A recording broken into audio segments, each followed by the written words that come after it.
आंसू जब तक आपकी आंखों में होते हैं तब तक आपके होते हैं, सिर्फ आपके। तब तक दर्द भी क्या खूब मजा देता है क्योंकि आपकी आंखों में बस रहे हो। जैसे ही आंखों से बहते हैं छम छम, बस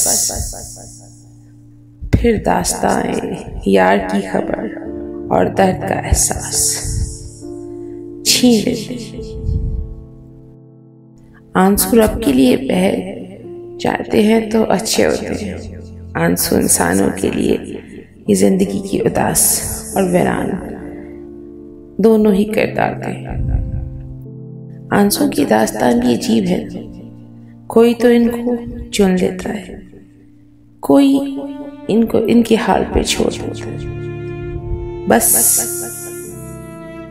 ये आंसू ही है। जब निकलते हैं तो फिर इंसान के मुंह से दवा ही निकलती है। ए रब्बे ज़ात, ए रब्बे कायनात।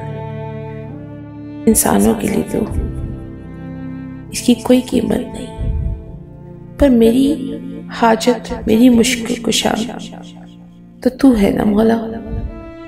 मेरे आंसुओं की लाज रख, मेरे आंसुओं को अपनी बारगाह इलाही में कबूल फरमा।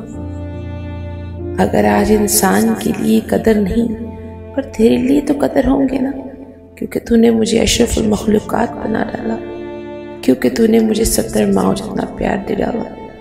ए अल्लाह, इन आंसुओं की लाज रख। आंसू।